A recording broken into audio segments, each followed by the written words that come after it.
Hello students, आज हम लेकर आए हैं आपके पास विज्ञान का पेपर कक्षा 8वीं के लिए, जिसमें से पूर्णांक है 60 और समय दे रखा है 2.5 घंटे।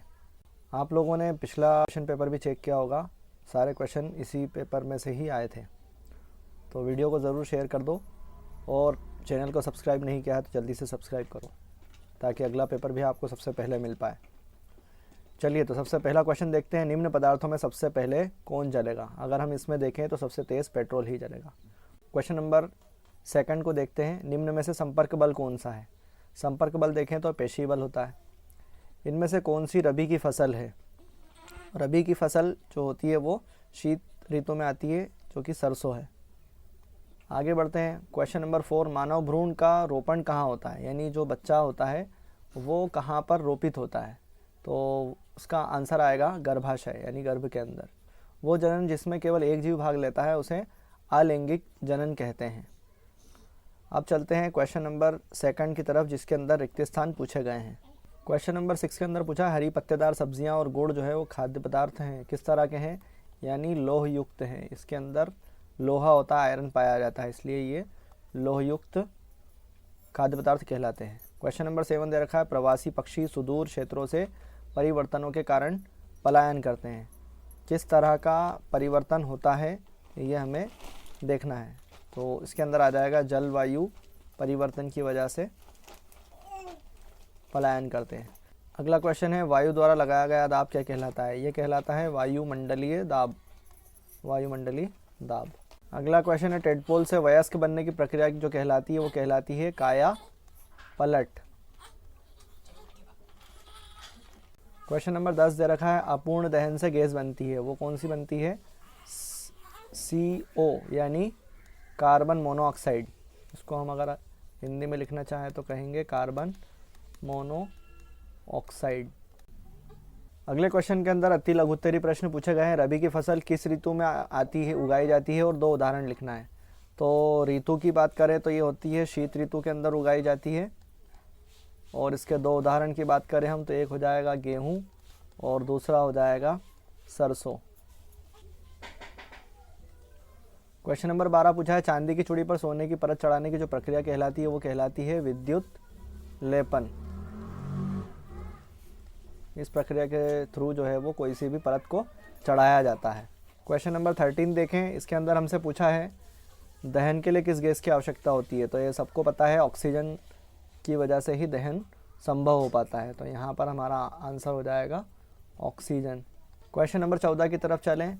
2 राष्ट्रीय उद्यानों के नाम, तो एक तो हो जाएगा कान्हा किसली, दूसरा राष्ट्रीय उद्यान एक और लिख सकते हैं हम काजीरंगा, और भी बहुत सारे राष्ट्रीय उद्यान हैं, किसी भी 2 का नाम पूछा गया है, हम उन 2 का नाम लिख सकते हैं।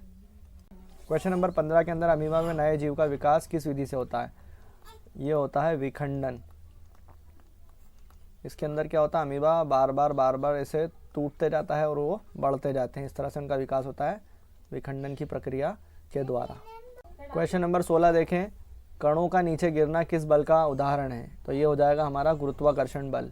गुरुत्वाकर्षण के बल की वजह से ही सारी जो चीज़ें होती हैं वो ऊपर से नीचे की तरफ आती हैं। होता बढ़ाने में किस प्रकार से सहायक होते हैं, ये अगर हमें चेक करना है तो यहाँ पर इसका आंसर दे रखा है। जीवाणु मिट्टी की उर्वरता बढ़ाने में बहुत महत्वपूर्ण भूमिका निभाते हैं, और इसके अंदर सबसे इम्पोर्टेंट होता है राइजोबियम, है ना। ये जो राइजोबियम रहता है वही सब काम करता है, वायुमंडलीय नाइट्रोजन को जो है इसका स्थिरीकरण करता है, यानी छोटे छोटे यौगिकों में तोड़ देता है। अगला क्वेश्चन देखते हैं हम। क्वेश्चन नंबर 18 हमसे पूछा गया है कि सर्दी जुकाम के अंदर जो पीड़ित व्यक्ति होता है उसके संपर्क में आने से हम बीमार क्यों हो जाते हैं? क्योंकि विषाणु वाली चीज़ होती है सर्दी जुकाम, यानी वायरस, और वायरस की वजह से जो है वो एक दूसरे के अंदर संक्रमण रोग पैदा होता है, एक दूसरे से संक्रमित हो जाते हैं। इससे खांसी, छींक, स्पर्श एक दूसरे से फैल जाता है ना। ऐसे रोगों को संक्रामक रोग कहते हैं। इसका आप स्क्रीनशॉट ले सकते हैं। अगले क्वेश्चन की तरफ चलते हैं हम। रेड डाटा पुस्तक या रेड डाटा बुक किसे कहते हैं? ऐसी बुक होती है जिसके अंदर जो जातियां हैं लुप्त प्राय हो जाती हैं बिल्कुल, या संकटग्रस्त होती हैं यानी लुप्त होने ही वाली हैं, या दुर्लभ होती हैं यानी अभी तक के ख़त्म हो चुकी है, बहुत कम प्रजातियां बची हुई हैं, उनके नाम लिखे होते हैं, उसको हम बोलते हैं रेड डाटा बुक। अगले क्वेश्चन की तरफ चलें। क्वेश्चन नंबर 20 को देखते हैं। लैंगिक जनन तथा अलैंगिक जनन में अंतर क्या है? तो इसकी विशेषता, अलैंगिक जनन और लैंगिक जनन किस प्रकार से होते हैं? तो इसमें कौन कौन भाग लेते हैं? तो अलैंगिक जनन के अंदर केवल एक ही जीव भाग लेता है और लैंगिक जनन के अंदर दोनों जीव रहते हैं, नर और मादा। जो अलैंगिक जनन होता है वो तेज और सरल होता है। ये लैंगिक जनन जो होता है वो धीमा और जटिल होता है। इसके अंदर जो विभाजन होता है लैंगिक जनन के अलैंगिक जनन के अंदर वो समसूत्री विभाजन होता है और लैंगिक जनन के अंदर जो होता है वो अर्धसूत्री और समसूत्री दोनों ही होता है ना। इस तरह से इसके उदाहरण दे रखे हैं। अलैंगिक जनन जो है अमीबा और हाइड्रा के अंदर होता है और लैंगिक जनन जो है मनुष्य और पक्षियों में होता है। क्वेश्चन नंबर अगला क्वेश्चन दे रखा है 23वां, मिट्टी की उर्वरता बढ़ाने के लिए कौन कौन से तरीके हैं वो उनको विस्तार पूर्वक लिखिए, यानी थोड़ा बड़ा लिखना है। तो इसके अंदर क्वेश्चन के जो आंसर हैं हम इस तरह से लिखे जा सकते हैं। जैविक खाद जो है उसका हम क्या यूज़ कर सकते हैं? जो गोबर, पत्तियाँ, हरी खाद है इनको यूज़ कर सकते हैं। हरी खाद जो होती है वो अलग तरीके से यूज़ की जा सकती है। फसल चक्रण किया जा सकता है, एक के बाद एक अलग अलग फसलें उगाए जाएँ। जैव उर्वरक यानी बायो फर्टिलाइज़र्स का यूज़ किया जाए। इसके आगे दो और हैं, संतुलित रासायनिक उर्वरक का उपयोग किया जाए और सिंचाई और निकास व्यवस्था। क्वेश्चन नंबर 24 की तरफ चलते हैं। पेट्रोलियम के घटक और उनके उपयोग लिखना है। तो पेट्रोलियम के घटक कौन कौन से होते हैं वो देख लीजिए पहले, है ना। इसके अंदर यहाँ पर दे ही रखे हैं।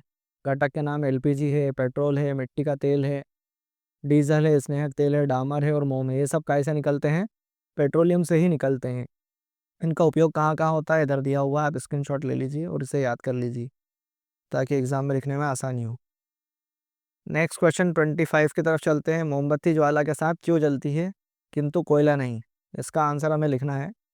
यहाँ पर दे ही रखा है, इसके कारण दे रखे हैं। मोम पहले पिघलता है फिर वाष्प बनता है, इसका एक पहला ये कारण है। दूसरा, ये वाष्प ऑक्सीजन के संपर्क में आते हैं ही गैस के रूप में जल उठती है। क्वेश्चन नंबर आखिरी जो है वो 26वें की तरफ चलते हैं। यौनारंभ, जो यौवन आरंभ है उसके समय कौन कौन से शरीर में परिवर्तन होते हैं? तो सामान्य परिवर्तन दे रखा है। लड़कियों में और लड़कों में क्या क्या परिवर्तन होते हैं इनको आप देख सकते हैं। हमारे इस चैनल को सब्सक्राइब करना ना भूलिए ताकि आपको आगे आने वाले पेपर भी सबसे पहले प्राप्त हो सकें।